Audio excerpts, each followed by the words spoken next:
Hi hello नमस्कार, स्वागत आहे तुमचं पुन्हा एकदा आकाशप्रीती ब्लॉग्समध्ये. तर आजचा व्हिडिओ हा असा बसूनच असणार आहे, असा ब्लॉग नसणार आहे. कारण आज एक सहजच मला सुचलं की बाबा चला आज एक गंमत म्हणून असा व्हिडिओ करूया की नक्की आता नाही का, तुम्ही पण सगळेजण एवढे कॉमेंट्स करत असता. प्रत्येक व्हिडिओच्या खाली काही ना काही कॉमेंट्स असतात की तुला मुलगी होईल दीदी, तुला मुलगा होईल. म्हणजे अशा कॉमेंट्स बघून आहे ना, खरं तर मलाही कधी कधी असा प्रश्न पडतो की नक्की काय होईल काय होईल असं कधी कधी वाटतं. मग असं वाटलं की चला ह्याच्यावरती एक व्हिडिओज बनवूया. तर ह्याला कुणी सिरियसली घेऊ नका, कारण सायन्सच्या पुढे कुणीही जाऊ शकत नाही. आणि एक फन ॲक्टिव्हिटी म्हणा किंवा काय म्हणा की असं म्हणून मी हा व्हिडिओ करते. सहजच म्हणजे माझाही ह्या गोष्टींवरती एवढा विश्वास नाही आहे, कारण मी सुद्धा असे काही प्रेडिक्शन्स असतात की नाही का, आपल्याला आपल्या आजूबाजूच्या सगळ्या जे लेडीज असतात, आपले जे सगळे मोठे लोक असतात ते आपल्याला सतत सांगत असतात की हां तुझं पोट असं आहे, मग तुला मुलगी होईल, मग तुला मुलगा होईल. हे असं जर आपल्याला सतत ऐकायला मिळत असेल तर आपल्याला पण कुठेतरी एक क्युरिओसिटी राहते की नक्की आपल्याला काय होईल. आणि आता जवळजवळ माझे सुद्धा पूर्ण 9 महिने म्हणजे होत आलेत, आणि मला अजून सुद्धा क्युरिओसिटी आहे की मला काय होईल, मुलगा होईल की मुलगी होईल. नक्की मला पण माहित नाहीये, पण काही पॉईंट्स आहेत जे आहेत ना मला सतत सतत ऐकायला मिळाले, ते मी एका कागदावरती असे लिहून घेतले. आणि म्हटलं चला तुमच्यासोबत ही एक फन ॲक्टिव्हिटी म्हणून तुमच्यासोबत एक शेअर करावं. तुम्ही सुद्धा हे लाईटली घ्या, ह्याच्यावर कुणी लगेच एकदम पुढच्या टोकाला कुणी जाऊ नका. कारण आहे ना, हे असंच मी मज्जा म्हणून करते, गंमत म्हणून करते. कारण मला तुम्ही पण माझी फॅमिली आहात आणि तुमच्यासोबत मला हे शेअर करायला खरंच आवडणार आहे, त्याच्यामुळे मी हे करते. तर सगळ्यात पहिला पॉईंट म्हणजे जर आपल्या चेहऱ्यावरती पूर्ण प्रेग्नेन्सी ग्लो राहिला तर असतो मुलगा. आणि जर चेहऱ्यावरती आपल्या अजिबातच ग्लो नसला, असं म्हणतात की ना, जर मुलगी असली तर तो ग्लो खेचून घेते पूर्णपणे, आणि मुलगा असला तर आईच्या चेहऱ्यावरती खूप जास्त ग्लो येतो. आता माझ्या केसमध्ये तर असं झालेलं आहे ना की मला पहिल्यापासूनच माझी एकदम नॉर्मल स्किन आहे, मला ना पिंपल्स येतात ना काय होतं. थोडेफार डार्क सर्कल होते, पण ते जरा तब्येत वाढल्यामुळे ते सुद्धा माझे गेले.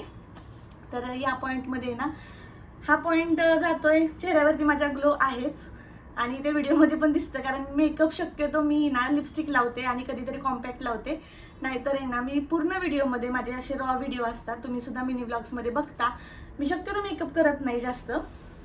तर हा पॉईंट जातो मुलाकडे.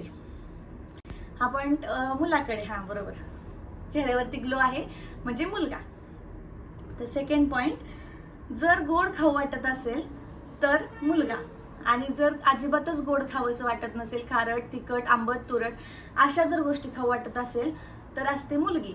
आता ह्या केसमध्ये मला सुरुवातीपासूनच म्हणजे अगदी लहानपणापासूनच मी गोडची जास्त शौकीन नाही आहे. मला खारट आंबट तुरट अशाच गोष्टी मला जास्त खायला आवडतात, आणि मी स्वतः पण एक मुलगीच आहे. त्यामुळं हा पॉईंट जातोय मुलीकडे. आता तिसरा पॉईंट, हार्टबीट. जर असं म्हणतात की 140च्या आतमध्ये जर आपल्या बेबीचा हार्ट रेट असेल तर आपल्याला होतो मुलगा, आणि जर 140च्या वरती असेल तर असते मुलगी. आता माझ्या आत्तापर्यंत झाल्यात 5 सोनोग्राफीज, आणि म्हणजे पहिली तिसरी म्हणजे पहिल्या महिन्यातली, तिसऱ्या महिन्यातली, 5व्या महिन्यातली, 7व्या महिन्यातली, आत्ता एक झाली ती 9व्या महिन्यातली. आता इथून पुढे होईल का नाही मला माहीत नाही, पण डॉक्टर बोलले होते की कदाचित एखादी होऊ शकते. अशा 5 सोनोग्राफीज माझ्या झालेल्या आहेत, आणि त्या 5ही सोनोग्राफीजमध्ये माझं 4 वेळेला 150च्या वरतीच म्हणजे 156 157 ह्या रेंजमध्येच माझी हार्टबीट आली होती बेबीची. आणि फक्त एकदा असं झालं होतं की 142 अशी आली ती, म्हणजे 140च्या जवळच आली पण 140च्या वरतीच आली. तर मेजॉरिटी इथं पण येते मुलीकडे. मुलाला 1 पॉईंट झाला, मुलीला 2 पॉईंट झाले. तर तिसरं झालं 4, मॉर्निंग सिकनेस.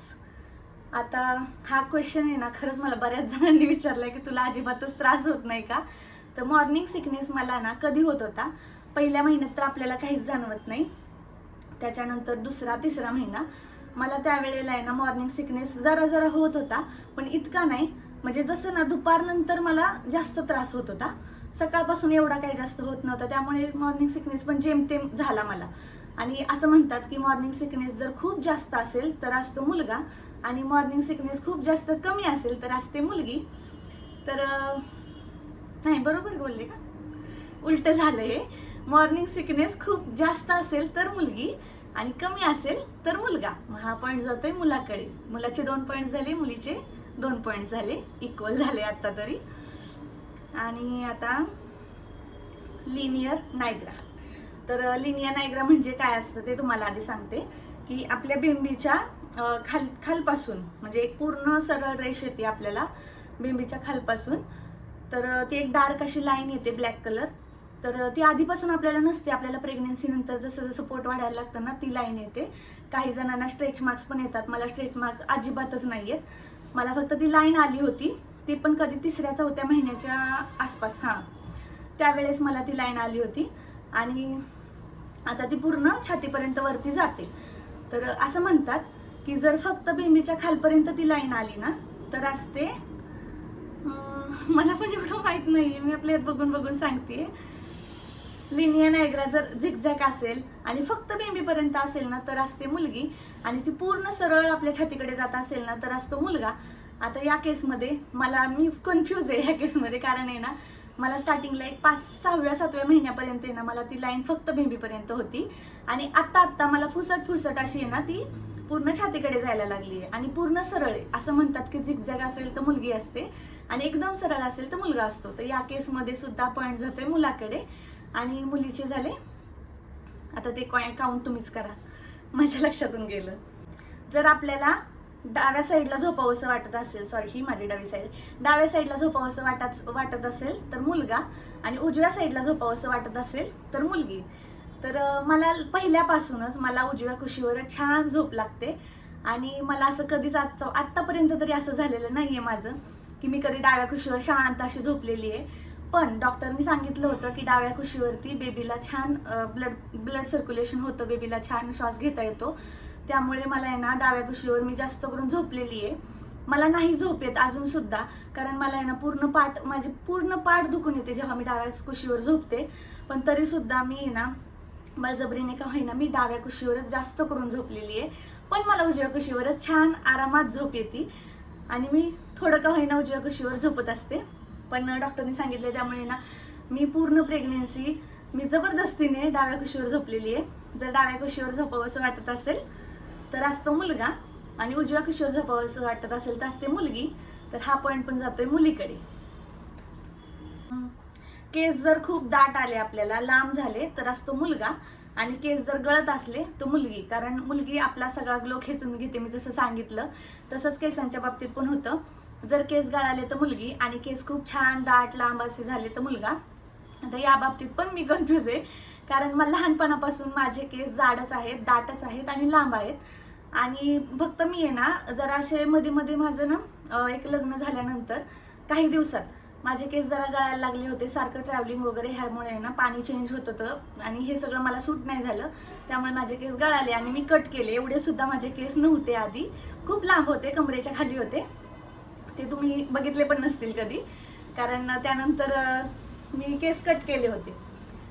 तर मला पहिल्यापासूनच माझे केस दाट लांब आहेत, त्यामुळे या बाबतीत मी कोणाला पॉईंट देऊ मला खरंच कळत नाहीये. पण आता सध्या माझे केस छान आहेत, दाट आहेत, गळत नाहीयेत, त्यामुळे हा पॉईंट सुद्धा जातोय मुलं. आता आहे पुढचा पॉईंट केसाचं झालं. Mood swings. जर खूप जास्त मूड स्विंग्स असेल तर मुलगी, आणि खूप कमी मूड स्विंग्स होत असेल तर मुलगा. आणि मूड स्विंग्स म्हटलं ना तर चिडचिडेपणा वगैरे हा तर माझा पहिल्यापासूनच आहे, आणि अजून सुद्धा होतो. म्हणजे माझ्या मनासारखी एखादी गोष्ट नाही ना झाली तर मी खूप चिडचिड करते आणि पूर्ण घर डोक्यावर घेते, भांडी आदळणं वगैरे माझं चालू राहतं. म्हणजे हे सगळं होतच असेल. मी ऑफकोर्स मी पण मुलगीच आहे त्यामुळं. तर हा पॉईंट सुद्धा जातोय मुलीकडे. आणि आता ते तुम्हीच काउंट करा किती झाले किती नाही, मला पण माहित नाहीये. प्रेग्नेन्सीमध्ये आपलं जेव्हा पोट वाढतं त्यावेळेला जर बेंबी हळूहळू ना एक 7व्या-8व्या महिन्यानंतर आहे ना आपली बेंबी बाहेर येते, आणि जर आतमध्ये असली तर म्हणतात मुलगी आणि बाहेर असली तर म्हणतात मुलगा. तर माझ्या केसमध्ये पूर्ण सपाट आहे, म्हणजे अजून सुद्धा माझी बेंबी पूर्णपणे आतमध्ये, म्हणजे मला आता हा पण पॉईंट जातोय मुलीकडे, कारण माझी बेंबी काही बाहेर वगैरे आलेली नाहीये, आहे तशीच सपाट आहे.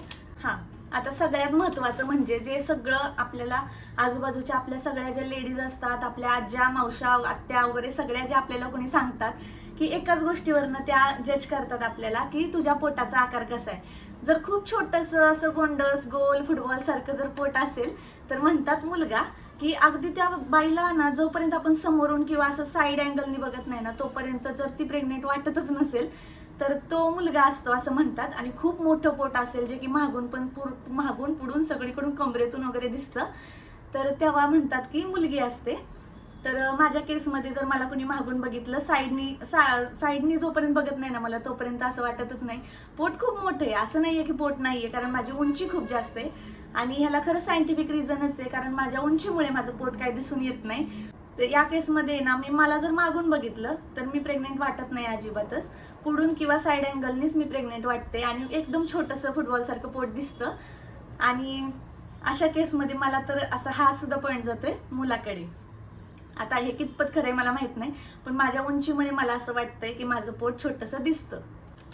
आणि वजनाच्या बाबतीत पण बऱ्याच जणींनी बायकांनी अशा कमेंट करतात की तुझं वजन कसं वाढलं नाही. मी व्हिडिओत जरी छोटीशी दिसत असले तरी माझं वजन प्रेग्नेन्सीच्या जेव्हा पहिलं चेकअप होतं त्यावेळेला माझं वजन होतं 46 आणि आता आहे 61. तर आता तुम्हीच बघा 16 किलो वाढलेले, 15 किलो काहीतरी 15-16 किलो वाढलेले. आणि अजून माझा 2 आठवडे राहिलेले आहेत, मग 2 आठवड्यात अजून एखादा किलो वाढेल. त्यामुळे बघा तुम्ही आता तुम्हीच कॅल्क्युलेट करा की माझं वजन वाढलंय की नाही. 15-16 किलो म्हणजे काही थोडीशी नसते, म्हणजे थोडंसं नसतंच ते, खूप जास्त वजन आहे. आणि वजन वाढलंय माझं सुद्धा. त्यामुळं मी दिसत जरी असे असले ना एकदम सडपातळ तरी सुद्धा ते माझ्या उंचीमध्येच माझं वजन सगळं गेलेलं आहे. त्यामुळे तुम्हाला मी जाड दिसत नाही. आता हा पॉईंट मला खरंच घ्यावा की नाही हाच प्रश्न होता पुढचा. कारण हा सुद्धा बऱ्याच मला आजूबाजूला ज्या बायका आहेत ना मला बऱ्याच जणींनी हे सांगितलेलं आहे की जर आपली ड्यू डेट म्हणजे आता माझी ड्यू डेट आहे 30 एप्रिल, जर 30 एप्रिलच्या आधीच जर झालं तर होतो मुलगा. आणि त्याच्यानंतर जर झालं मुलगी आहे ना 9 महिने 9 दिवस घेते पूर्ण. जर असं असेल तर मुलगी, आणि आधीच झाला तर मुलगा. तर मला अजून तरी माझे प्रेग्नेन्सीला राहिलेत माझे 2 आठवडे ड्यू डेटला. आता अजून तरी मला दुखत वगैरे नाही आहे, अजून काही लक्षणं नाही आहेत. डॉक्टरांकडे पण मी जाऊन आली आहे, सगळं नॉर्मल आहे. त्यामुळे सिझरचं पण काही नाही आहे. त्यामुळे आत्ता सध्या तरी माझं असं काही नाही आहे, पण बघू आता ह्या पॉईंटला काय होते. त्यामुळे हा पॉईंट मी तर रद्दच करते. कारण आहे ना हे मी सांगूच शकत नाही की कधी होईल. आधी झालं तर काय ते तुम्हाला कळेलच, आता मी सांगणारच आहे तसं. पण ही एक गंमत म्हणून हा व्हिडिओ होता, गंमत म्हणूनच तुम्ही सुद्धा घ्या. मी सुद्धा गंमत म्हणूनच केलाय. आणि मुलगा असो नाही तर मुलगी, जे काय होईल ते मला सुखरूपच व्हावं अशी माझी तरी इच्छा आहे. त्या बाळाने पण सुखरूप असावं आणि ऑफकोर्स मीही असावं. मी स्वतःला अशी हे करते, कारण आपण स्वतः पॉझिटिव्ह राहिल्याशिवाय ना आपल्या पुढच्या येणाऱ्या गोष्टी पण पॉझिटिव्हिटीने आपल्या आयुष्यात येणार नाहीत. त्यामुळे आपण स्वतःसुद्धा पॉझिटिव्ह नेहमी राहायचंय. कोणाकडेही लक्ष देऊ नका की कुणी जर मुलासाठी प्रेशर देत असेल की मुलगाच झाला पाहिजे, कोणाकडेही लक्ष देऊ नका. मुलगा असो किंवा मुलगी दोन्ही आपल्या घरात लक्ष्मीच असतात. मला तरी असं वाटतं. मुलगी झाली की म्हणतात लक्ष्मी आली, मुलगा झाला की वारस आला वगैरे असं काहीतरी म्हणतात. पण मला दोन्ही सुद्धा लक्ष्मीच वाटतात माझ्या. मुलगा असो किंवा मुलगी, आम्ही दोघंही खुश आहे. पण आकाशला थोडंसं मुलीच्या बाबतीत एक पॉईंटनी ते पुढे आहेत, कारण आकाशला मुलगी पाहिजे, म्हणजे त्यांना मुलगीच आवडते. त्यांचं म्हणणं आहे की तुझ्यासारखीच एखादी नटखट पोरगी होवी. आता काय होतंय ते बघू पुढं. मला तरी अजून असं काहीच नाही, पण मुलगा झाले तरी आमच्या घरात सगळे खुश असणार आहेत. मुलगी झाली तरी सगळे खुश असणार आहेत. कोणाचंही असं जेंडरच्या बाबतीत तर कोणी आमच्या इथं असं नाहीये की हेच व्हावं तेच व्हावं, असं काहीच नाहीये. सगळ्यांचं असंच म्हणणं आहे की आम्ही दोघं सुद्धा सुखरूप व्हावे. आत्ता जे व्हिडिओ बघत असतील किंवा जे मिनी व्लॉग्समध्ये सुद्धा माझ्याशी कनेक्टेड असतात त्या प्रेग्नेंट लेडीजला पण मला सांगायचं आहे की मुलगा असो किंवा मुलगी असो तुम्ही कुठल्याही गोष्टीचं टेन्शन घेऊ नका. आणि हे जे सगळे मी पॉईंट सांगितले ना हे सगळे स्वतःवरती असे करत बसू नका. मी हे गंमत म्हणून हा व्हिडिओ केलाय आणि गंमत म्हणूनच तो तुम्ही सुद्धा घ्या.